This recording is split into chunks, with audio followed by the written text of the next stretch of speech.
We're often asked by our volunteers for guidance about how best to support children who seem reluctant to read or who are shy.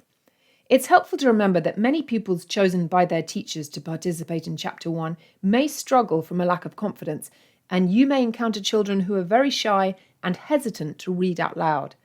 These children will often find reading difficult, may not be getting much support at home, and so need extra encouragement to persevere.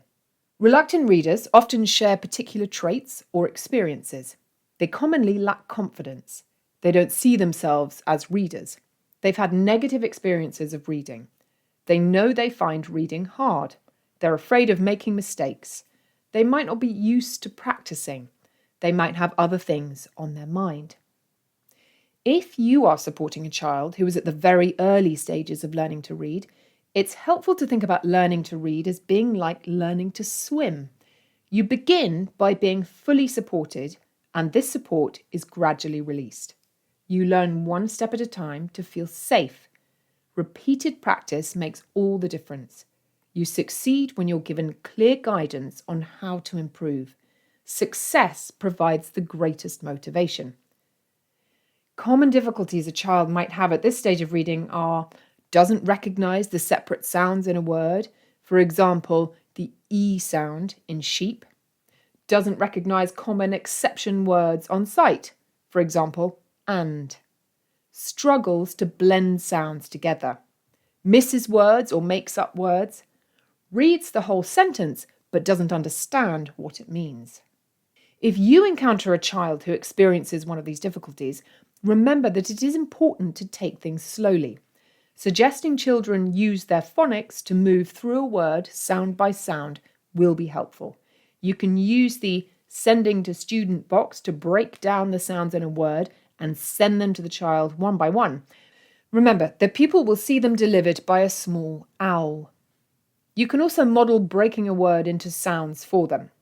Don't forget to use words like blend to explain how you make sounds into a word. This will mirror language used by the teacher in the classroom.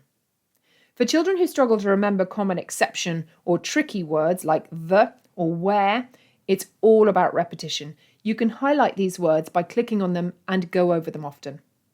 It's also really important to try to build praise, enjoyment, and excitement into your reading sessions. Talking about the pictures in a book, enjoying listening to someone else read, and taking pleasure in the characters and storyline of a book are equally important during this early stage of learning. As you read with your pupil week after week, you might find the strategies helpful when looking for new ways to keep the child interested in reading. We've summarised these into a helpful PDF, How to Support a Less Confident Chapter 1 Pupil. Start the session positively with a comment rather than a question. I've been looking forward to reading with you all day. I can't wait to see what we're going to be reading together. Spend some time reviewing the title page. Comment rather than question. I wonder what this book could be about. Or ask the pupil questions about what they see on the cover illustration. Can they make a prediction about what the story is about? Take a picture walk through the book. Go through each page of the book and talk about the illustrations. What does your reader notice in the pictures? What clues can they spot that might suggest what the story is about? Use the sound spotter technique with the pictures. You could ask, can you find something in the picture that starts with the letter S? How many different things can you spot with that sound? If you have moved on from initial sound recognition, you can adapt to vowel sounds and ask, can you find something with the A sound? I can see rain. Does your reader have a story they love to read? If so, read it lots of times. Each time your reader revisits the same story, they become more and more familiar with the sounds that are repeated throughout the story. This repetition helps children remember and sound out words that may have been difficult the first time they read the story. If a child is struggling or seems reluctant, please stick with them and offer them encouragement and praise. You might also want to take turns reading if they struggle and get them to spot any mistakes you make. Don't forget that our monthly newsletters will also offer you a variety of tips and tricks to use as the year progresses. As you work with your pupil, keep in mind that rewarding their success is an important component in building reading confidence. It'll boost their self-esteem and make them feel great.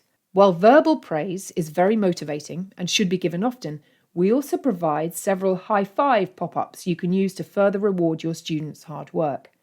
When giving praise, explain what it was they did so well. Let them know why you feel it deserves praise. Remember, it's not just about the result, it's about the effort. I really like the way you blended all of the sounds together. I can see you've been practicing this word. The way you changed b for d when you got muddled really helped you to read that word. You should be really proud of yourself because you kept reading right to the end. Sometimes you might find that your session coincides with another class activity that your pupil is keen to participate in and which they ask you if they can go back to. Please don't be disheartened if this happens. If this happens regularly, send a quick message to the teacher and consider changing the session time if you can.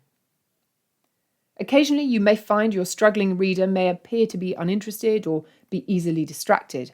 They may even tell you they don't want to read and display challenging behaviour. It may be that you need to think about keeping your initial sessions with your pupils shorter to start with.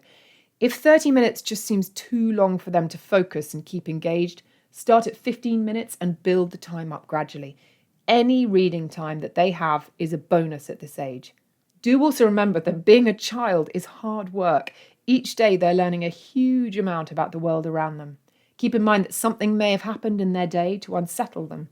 Perhaps they had an argument with a best friend. What can seem like a small thing to an adult could be upsetting to a child. If a child's behaviour is challenging in a session, try following these steps. Make a simple, clear request. Gemma, shall we focus on reading the story? Make a closed request. Thank you for focusing so well on the story, Gemma. Frame a positive choice. Gemma, are you able to focus on reading with me, or do we need to stop reading for today? Lastly, if your session doesn't go to plan, remember it's not likely to be about you. Reflect afterwards on whether you could have done anything differently, and if over time you feel that you're not making progress, contact the child's teacher for advice using the messaging part of the platform.